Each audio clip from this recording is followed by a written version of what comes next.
तो हम second unit में जो हमको पढ़ना है उसमें आपके सिलेबस में है मैन एंड इन्वायरमेंट रिलेशनशिप, मतलब मानव और पर्यावरण का जो संबंध है वह पढ़ना है। और उसी के अंतर्गत नियतिवाद, संभववाद और नवनियतिवाद और भारतीय संस्कृति एवं पर्यावरण चेतना, ये आपका सिलेबस है दूसरे यूनिट का। तो इसमें हम लोग स्टार्ट करेंगे आज मानव और पर्यावरण संबंध क्या होता है। ठीक है, सेकेंड यूनिट का है, फर्स्ट यूनिट की क्लासेस संपन्न हो चुकी हैं। तो मानव और पर्यावरण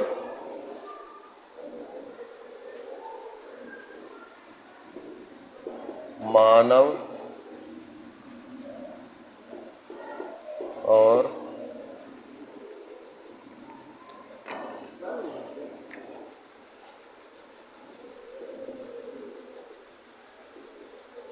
और पर्यावरण संबंध।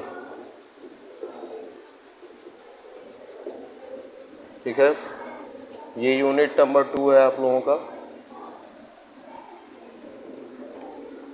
मानव और पर्यावरण संबंध। ठीक है, चलिए इस पे बात करते हैं। मानव तो आप लोग हैं ही, है ना मानव? तो मानव के बारे में तो आप जानते ही हैं क्या है। पर्यावरण के बारे में जानते हैं, फिर दोनों का संबंध देखेंगे क्या है।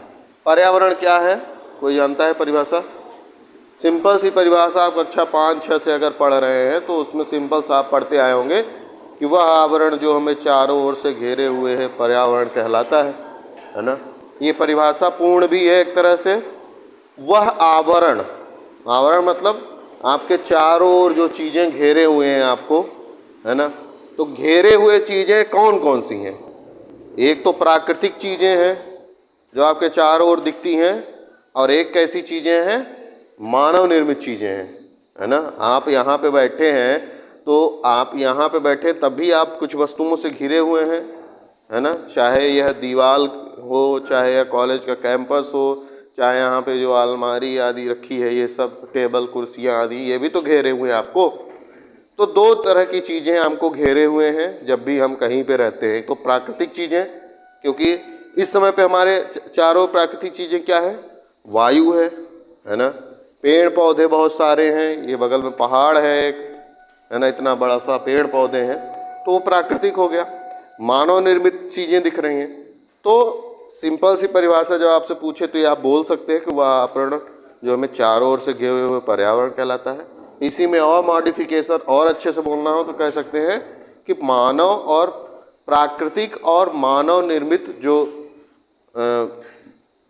प्राकृतिक तत्व और साथ ही में जो मानव निर्मित चीज़ें हैं, वह जो मनुष्य के चारों ओर उपस्थित होती हैं, उसी को सम्मिलित रूप से क्या कहते हैं?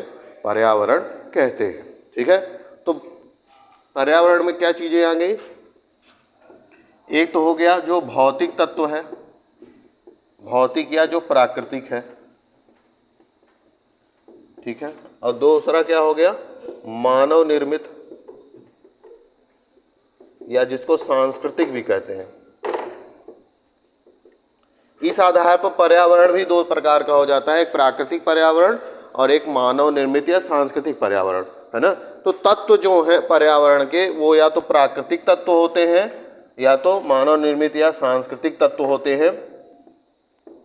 ठीक है, तो मानव का जो संबंध है, मानव का और पर्यावरण का जब संबंध आप देखते हैं तो मानव का प्रकृति के साथ भी संबंध आप देखेंगे और मानव का मानव निर्मित चीज़ों के साथ भी संबंध देखा जाता है ना। तो दोनों चीज़ों के, दोनों तत्वों के साथ संबंध आप मानव और पर्यावरण के संबंध के अंतर्गत अध्ययन करते आए हम लोग, है ना। ठीक है, पर्यावरण समझ में आया कि नहीं? पर्यावरण का मतलब सिंपल सा है कि आपके चारों ओर जो मानव निर्मित चीज़ें हैं या भी जो आपके चारों ओर प्राकृतिक चीज़ें हैं, वही पर्यावरण है। ठीक है, उन्हीं का आप पर्यावरण में अध्ययन भी करते हैं। अब अगर मानव पर्यावरण का संबंध देखें तो मानव जो है पर्यावरण से बहुत प्रभावित होता है और पर्यावरण को प्रभावित करता भी है ना। प्रभावित कैसे होता है पर्यावरण से? कोई उदाहरण आप सोच सकते हैं?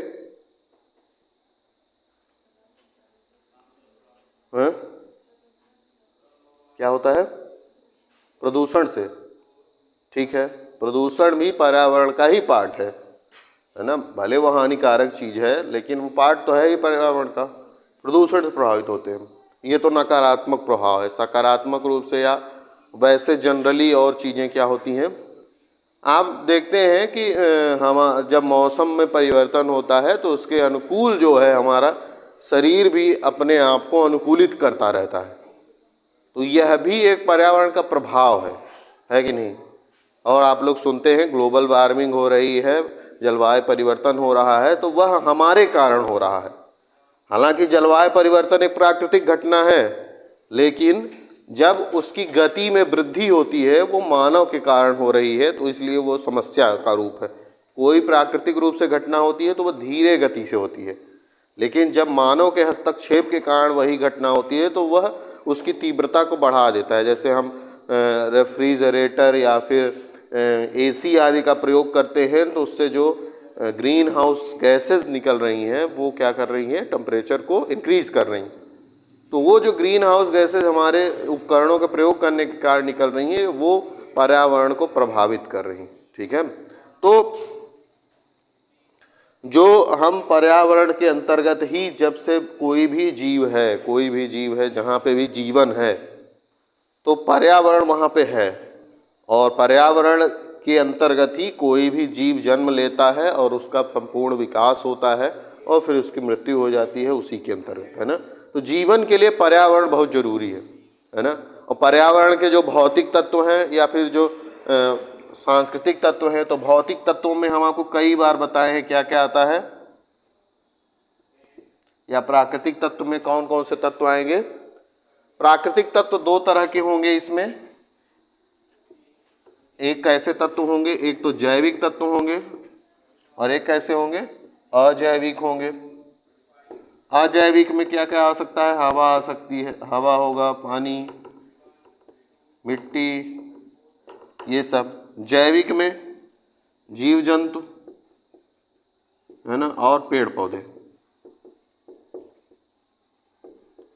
मानव स्वयं भी जैविक का ही पार्ट है। तो ये जो प्राकृतिक चीजें हैं ये मनुष्य के लिए दैनिक जीवन के लिए क्या है, बहुत उपयोगी हैं। बिना हवा के आप नहीं जीवित रह सकते, बिना पानी के नहीं जीवित रह सकते। मृदा भी चाहिए, क्यों, क्योंकि भोजन आदि की व्यवस्था भी तो करनी है आपको। भोजन अन्न कहाँ से उपजेगा, मिट्टी में ही उपजता है, तो मृदा की भी जरूरत है। और इधर पेड़ पौधे जीव जंतुओं की तो जरूरत है ही आप लोगों को। ठीक है,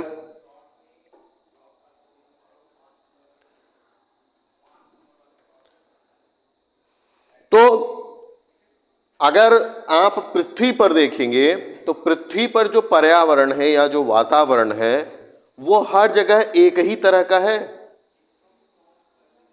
पूरी पृथ्वी आप समझ रहे हैं, तो हर जगह का पर्यावरण या वातावरण सेम होगा? क्यों नहीं सेम होगा? है? क्यों नहीं सेम होगा? सेम इनके कारण नहीं होगा, अजैविक तत्वों के कारण।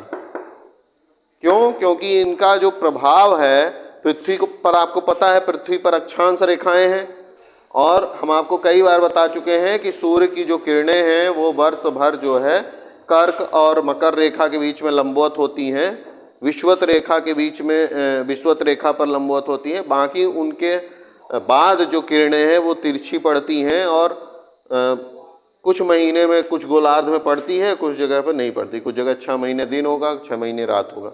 ध्रुवों की स्थिति यही है। तो जो ये प्राकृतिक अजैविक तत्व हैं इनके एक समान न होने के कारण हर जगह पे, जैसे हमारे यहाँ उष्णकटिबंधीय क्षेत्र में हम लोग हैं, जो विषुवत रेखा से कर्क रेखा और मकर रेखा के बीच का क्षेत्र है, आपके दिमाग में आना चाहिए जब हम बोलते हैं कर्क रेखा और मकर रेखा, तो ये विषुवत, ये हो गई कर्क रेखा और ये हो गई मकर रेखा, इनका अक्षांश भी आना चाहिए। 23.5 डिग्री उत्तर और 23.5 डिग्री दक्षिण दिमाग में आना चाहिए सब, नहीं तो नहीं समझ में आएगा कुछ। तो हम उष्णकटिबंधीय कह रहे हैं, मतलब ये क्षेत्र है, इस क्षेत्र का तापमान ज़्यादा है और इन क्षेत्रों का तापमान क्या है, इधर वालों का कम है। तो तापमान कम है ना, तो टेम्परेचर कम है तो हम पहले आपको बता चुके हैं, तापमान जहाँ पे कम होता है वहाँ पे क्या है, बरसात की संभावना कम होगी, है ना। जो हवाएं चलती हैं हम आपको बताए हैं, पछुआ पवने, ध्रुवी विश्वतीय पवने, है ना, व्यापारिक पवने, पछुआ पवने, ध्रुवीय पवने, सबका पढ़ा चुके हैं कैसे चलती हैं। तो इन सब का जो सम्मिलित प्रभाव है, जलधाराएं पढ़ाए हैं आपको, है ना, गर्म जलधाराएं, ठंडी जलधाराएं, तटों के किनारे से होकर चलती हैं, ये सब जो है पर्यावरण को प्रभावित करता है। और जो पर्यावरण भिन्न भिन्न है पूरे पृथ्वी का, तो जब पर्यावरण भिन्न होता है तो उसी के अनुसार ये प्रभावित होते हैं। मतलब ये जो तत्व हैं अजैविक वाले, ये जैविक को बहुत ज़्यादा प्रभावित करते हैं। जैसे किसी क्षेत्र में ज़्यादा तापमान है तो वहाँ पे जो जीव जंतु होंगे वो तापमान को सहने वाले होंगे, ज़्यादा तापमान को सहन करेंगे। जैसे रेगिस्तान में आपने कभी नहीं सोचा कि ऊँट के पैर इतने बड़े बड़े क्यों हैं, या रेगिस्तान में जो भी जीव जंतु होते हैं उनके पैर बड़े होते हैं। क्यों? पैर बड़े होने का कारण यह है कि जब रेत गर्म होगी तो उनका पूरा जो शरीर है वो रेत से काफ़ी ऊंचाई पर है, जिससे कि उसके टेम्परेचर का प्रभाव कम से कम पड़े। ठीक है, तो ये क्यों हुआ? क्यों? क्योंकि वहाँ तापमान ज़्यादा है। यही कोई बर्फ वाला जगह होता तो वहाँ पे दूसरे तरह के जीव जंतु पाए जाएंगे, है ना। वहाँ पे ऐसे जीव जंतु पाए जाएंगे जिनके की शरीर पे बहुत ज़्यादा सघन क्या हो, बाल हो। जैसे भालू, जो ठंडे वाले भालू होते हैं उनको क्या कहते हैं, पोलर बियर, है ना, पोलर बियर। तो शरीर में जो परिवर्तन है वह वातावरण के ही अनुसार होता रहता है ना। बहुत सारे जीव आप जानते हैं, जलीय जीव का अनुकूलन अलग है, स्थलीय जीव का अनुकूलन अलग है। वैसे ही तापमान के अनुसार किस क्षेत्र में पाए जा रहे हैं उसके अनुसार भी अनुकूलन है। तो सिंपल सा कहने का मतलब यह है कि जो पृथ्वी पर अक्षांश या पृथ्वी पर जो तापमान की पेटियां हैं या अक्षांशों में अंतर के कारण जो हमारा अजैविक तत्व है वह बदलता है, और इस अजैविक तत्व से जैविक तत्व भी क्या होते हैं, परिवर्तित होते हैं, उसी के अनुसार पाए जाते हैं। तो मतलब पृथ्वी पर बहुत तरह का पर्यावरण, वातावरण देखने को मिलेगा और उसमें विभिन्न प्रकार के जीव जंतु होंगे।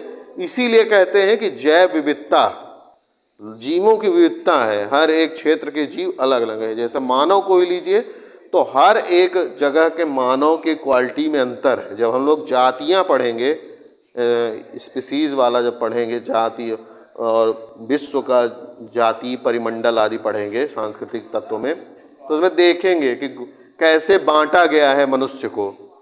आप देखते होंगे कि अफ्रीका के लोग अलग तरह के दिख रहे हैं, एशिया के, चीन के अलग, जापान के अलग दिख रहे हैं, अमेरिका के अलग दिख रहे हैं। तो इनके अलग दिखने का क्या कारण है? ऐसा नहीं है कि ये कोई अलग तरीके से इनको बना दिया गया है, वो पर्यावरण का प्रभाव है, इन्वायरमेंट का प्रभाव है कि हम ऐसे दिख रहे हैं, है ना।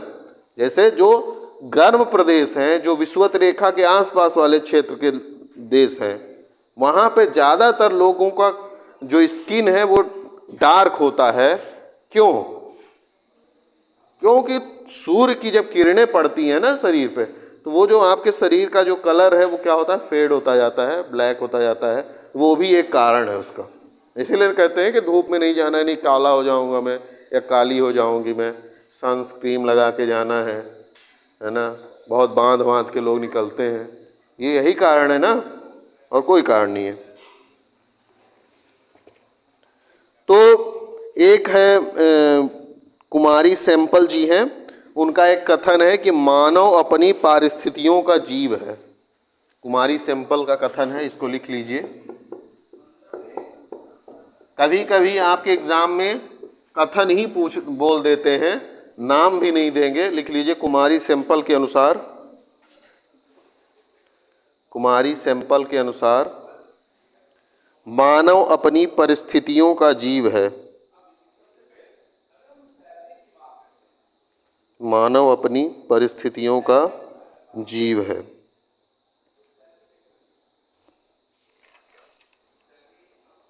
ठीक है।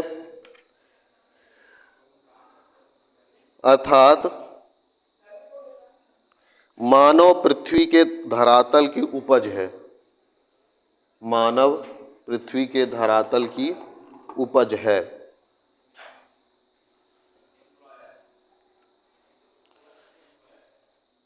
इस कथन से आप कुछ समझ रहे हैं? इस कथन का सिंपल सा मतलब है कि मनुष्य जो है जिस वातावरण में पाया जाता है उसी के अनुसार उसका शरीर भी होता है।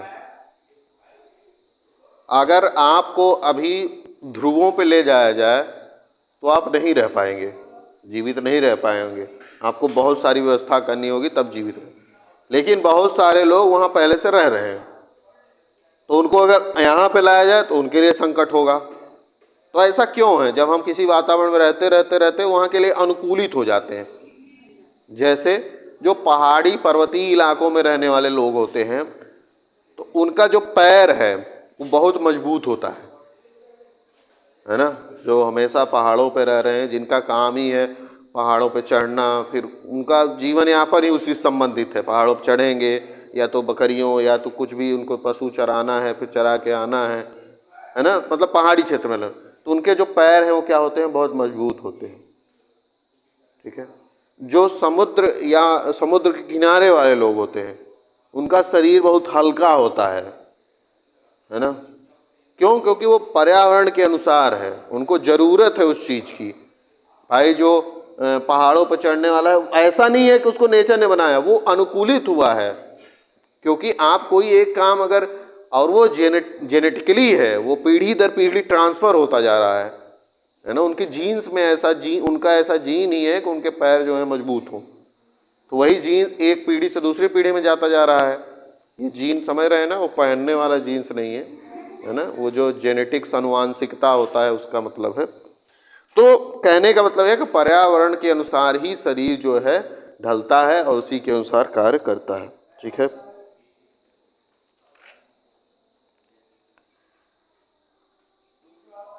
ठीक है।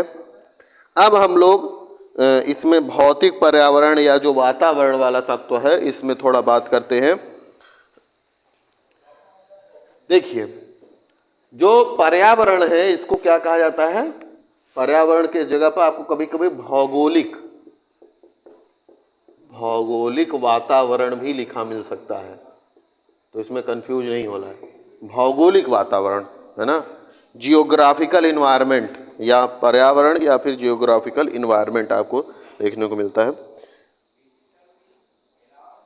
इसमें एक परिभाषा लिखिए, जर्मन वैज्ञानिक फिटिंग के अनुसार, फिटिंग नाम है, फिटिंग है भूगोलवेत्ता।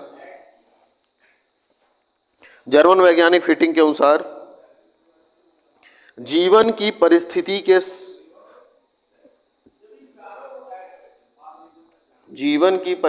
के समस्त योग मिलकर, जीवन की परिस्थिति के समस्त तथ्य, योग नहीं तथ्य मिलकर वातावरण कहलाते हैं। जीवन की परिस्थिति के समस्त तथ्य मिलकर वातावरण कहलाते हैं। अर्थात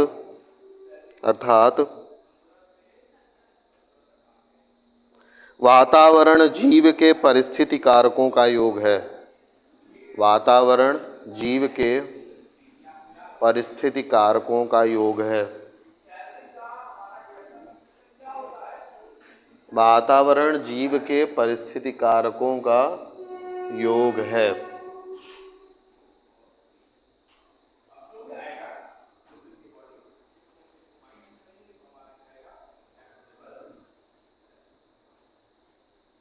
ठीक है। अब ये जो भौगोलिक वातावरण है, जैसे हम आपको यहाँ पे डिवीजन किए हैं, तो भौगोलिक वातावरण को दो भागों में बांटा गया है। एक हो गया भौतिक या प्राकृतिक और एक हो गया मानव निर्मित या सांस्कृतिक। तो ये जो भौगोलिक वातावरण है उसके क्या है? दो प्रकार हैं। इसको आप लोग लिख लिए होंगे ना पहले ही। तो ये प्रकार है, ऊपर यहाँ पे लिख भी लीजिए, प्रकार। ठीक है ना।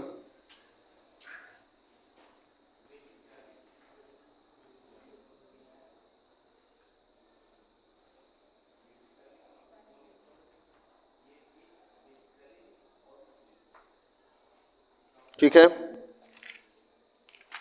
तो ये जो भौतिक वातावरण है, इसमें एक लाइन लिख लीजिए अलग से, भौतिक वातावरण हेडिंग डालिए। अरे हाँ, ये भौतिक वाला,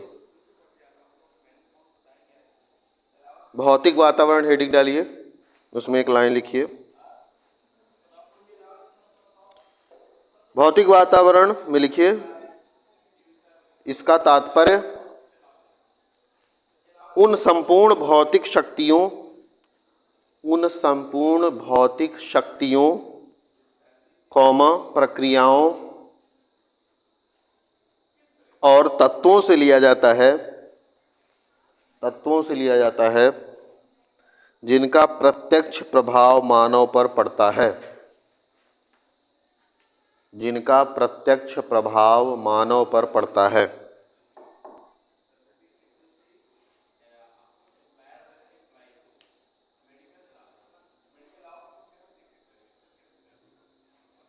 ठीक है। तो इसमें आपने क्या लिखा, 3 चीजें मेंशन किया, एक शक्तियां, एक प्रक्रिया और एक तत्व, है ना। मतलब ये जो भौतिक या प्राकृतिक वातावरण है, इसमें 3 चीजें महत्वपूर्ण हैं। वो क्या क्या हैं? वह हैं शक्तियां, प्रक्रिया और एलिमेंट्स। ठीक है, तो इसके बाद कल पढ़ाएंगे, सर आपके